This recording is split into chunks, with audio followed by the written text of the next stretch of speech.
Alright, let's get right into it. For years, one of the biggest debates in the Sonic community has been about Sonic's quills, the spikes on the back of his head. Some fans think Sonic should always have the shorter, cleaner quills from games like Sonic Forces and Sonic Frontiers, while others love the longer, more dramatic quills that are in games like Sonic Unleashed and Sonic Generations. So today I want to look at what both designs actually offer, because this is not as simple as saying one is good and the other is bad.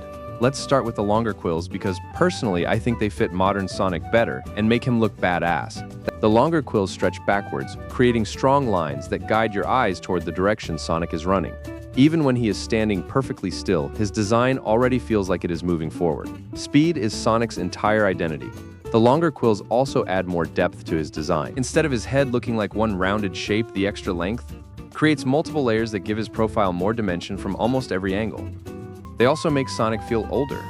Not because they literally age him, but because sharper and longer features naturally make characters appear more experienced. Compare Sonic from Adventure 2 to Sonic from Forces. He needs some milk! They are technically the same character, but Adventure Sonic feels like someone who has been through countless adventures, while Forces Sonic feels younger, even though nothing about the story says he should.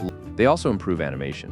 Whenever Sonic slides around a corner, skids to a stop, or lands after a jump, the longer quills naturally exaggerate the movement, making him feel cooler. They trail behind him for a split second before catching up, making every action feel faster and more energetic.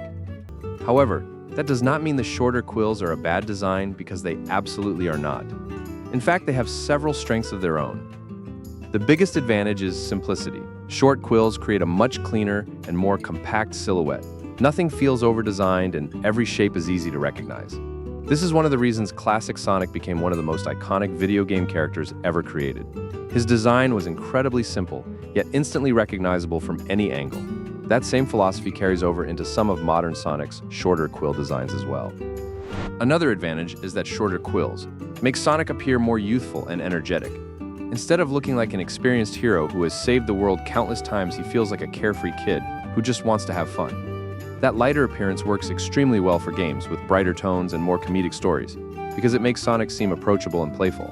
Short quills also put more emphasis on his face. Since there's less happening behind his head, your eyes naturally focus on his expressions, which makes his emotions, which can make him feel relatable in a way. They are also easier to animate consistently because there is less shape extending behind the character, which keeps the design clean during fast movement. That is one of the reasons so many artists still love drawing the adventure-era design, because it finds a comfortable balance between simplicity and detail. So if both designs have real strengths, why has this become such a huge debate? The answer is because fans are not really arguing about quill length, they are arguing about what Sonic should represent. Fans who prefer shorter quills usually want Sonic to stay closer to his original roots as a timeless mascot who is fun, expressive, and energetic. Fans who prefer longer quills see Sonic as a character who has grown over the past 30 years. Someone who has fought impossible enemies, traveled through time, saved entire worlds, and become one of the biggest heroes in gaming. They believe his design should reflect that growth. That is why the recent redesigns have not been received positively by so many fans. Overall, with longer quills, he looks faster, more athletic, more confident, and more experienced, while still looking unmistakably like Sonic. I think that is ultimately why I lean toward the longer quills. They make him feel cooler without trying too hard. They make him look like someone who has earned his reputation instead of someone who is still trying to prove himself. That does not make the shorter quills worse, because they still offer simplicity, charm, and a timeless quality that helped make Sonic an icon in the first place. But if we are talking specifically about modern Sonic and the direction the character has been moving over the last several years, I think the longer quills simply tell that story better.